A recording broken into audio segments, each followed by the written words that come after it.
natural. Podemos ver claramente cómo la palabra de Dios se cumple en cosas buenas y se cumple en cosas malas.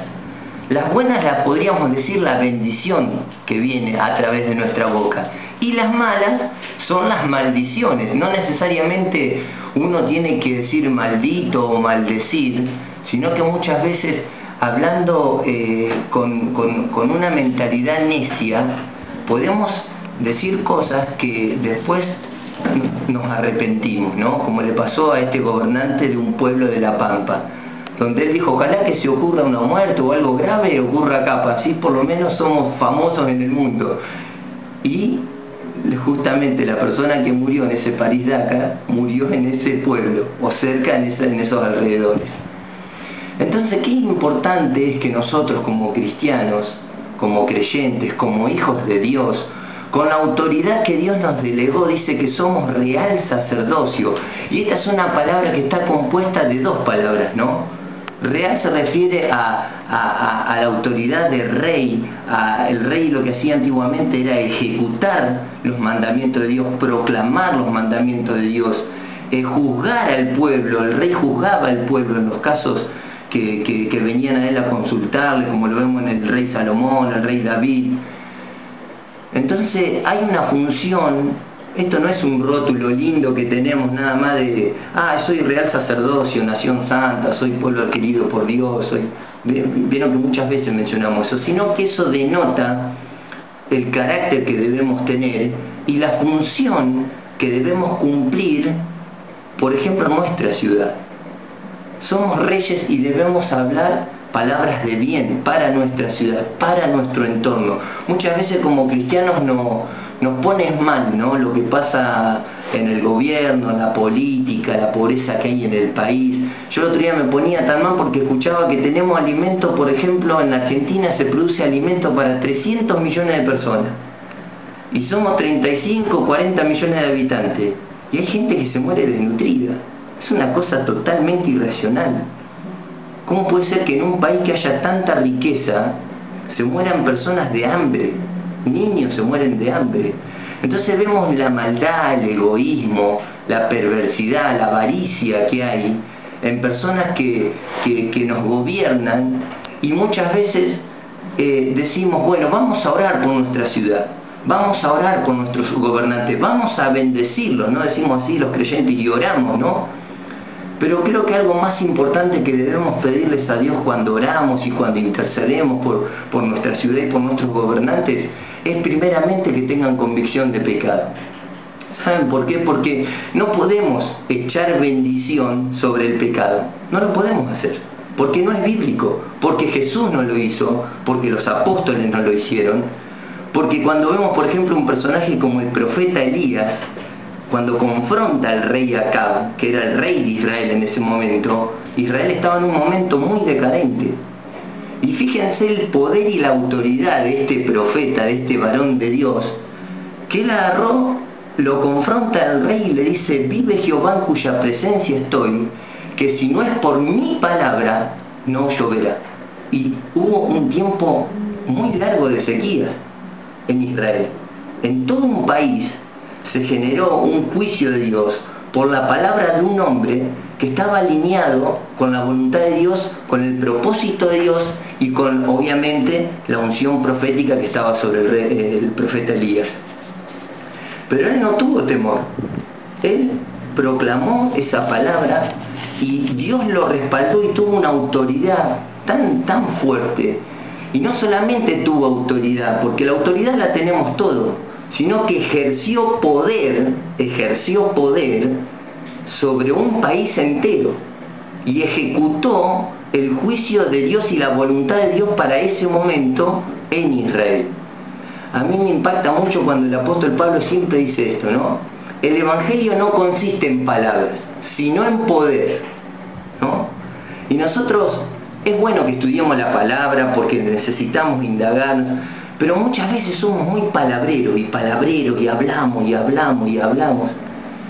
Y en realidad lo que tenemos que hacer es de sí compartir la palabra, porque la misma palabra de Dios es poder, pero también tenemos que ser ministradores del poder de Dios. porque en realidad el Evangelio consiste en eso.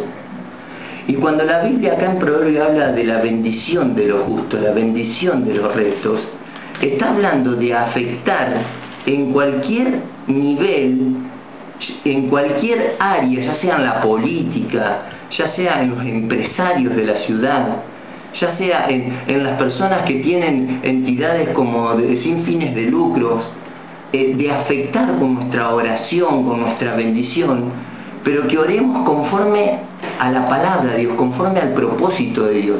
Porque yo no puedo, o cualquier persona no puede estar bendiciendo a las autoridades de una ciudad cuando sabemos que hay mentira, que hay corrupción, que hay maldad, que hay egoísmo, que hay falsedad, que hay tranzas. No podemos echar bendición arriba de eso, porque la Biblia no lo enseña así. Entonces, qué importante es que nosotros oremos para que nuestros gobernantes, la gente que está en eminencia, la Biblia dice, orad por los que están en eminencia. Y nosotros automáticamente agarramos y bendecimos a esas personas. Pero lo más importante que tenemos que hacer es orar para que ellos tengan convicción de pecado, para que ellos aprendan a ser temerosos de Dios y reconozcan a Dios, como muchas personas que vemos en la palabra de Dios, como fue el rey Nabucodonosor y otros reyes que fueron imperios, no solamente fue una ciudad, sino que fueron imperios, y ellos en un momento tuvieron que reconocer a Dios, como lo fue Ciro, rey de Persia, que reconoció a Dios. Y por haber reconocido a Dios y por haber sido temeroso de Dios, toda una nación fue bendecida. Entonces, quiero hacer esta pequeña reflexión. La Biblia enseña que por la bendición de los justos, la ciudad será engrandecida. Que Dios nos dé sabiduría de cómo debemos orar. Que Dios nos dé sabiduría de cómo debemos orar en nuestras congregaciones. Para que no seamos insensatos y rápidos en largar una bendición que muchas veces cae en saco roto y no surge efecto y termina solamente en palabras y no en poder, como dice la Biblia, que el Evangelio es poder de Dios, es potencia de Dios. Entonces creo que el mayor poder y la mayor bendición que cualquier persona puede experimentar, sea de la alta sociedad, de la baja sociedad, de la media, ocupe cualquier cargo en cualquier esfera, es tener convicción de pecado, es decir, Señor, reconozco mis limitaciones, reconozco que sin vos, Dios, yo no puedo ni gobernar, ni hablar una palabra, ni ejecutar algo. Es eso la bendición más grande que una persona puede experimentar. Entonces creo que como hijos de Dios tenemos que reflexionar en estos dichos que Proverbios dice, porque muchas veces somos rápidos en largar la bendición y lo único que hacemos es fortalecer el brazo de la gente impía, y eso no es la voluntad de Dios.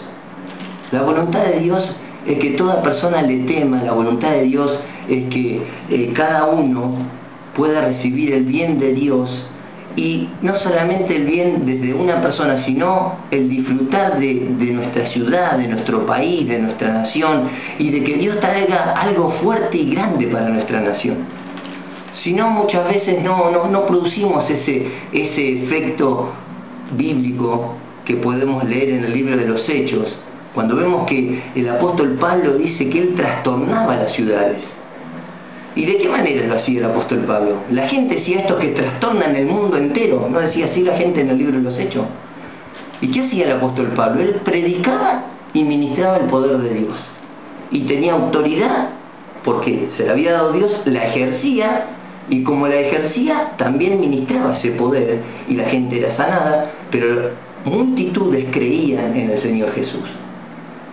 Entonces creo que es un momento muy importante para que reflexionemos como cristianos evangélicos y digamos, Señor, ¿yo soy un palabrero nada más? ¿O realmente imparto esa bendición sobre mi ciudad, sobre mi entorno, para que el poder de Dios sea una realidad y una verdad entre nosotros? Por ejemplo, Ariel, vos cuando fuiste a Zambra, esa ciudad tal vez haya sido evangelizada o no, pero hubo personas que conocieron el Evangelio por la proclamación de tu palabra.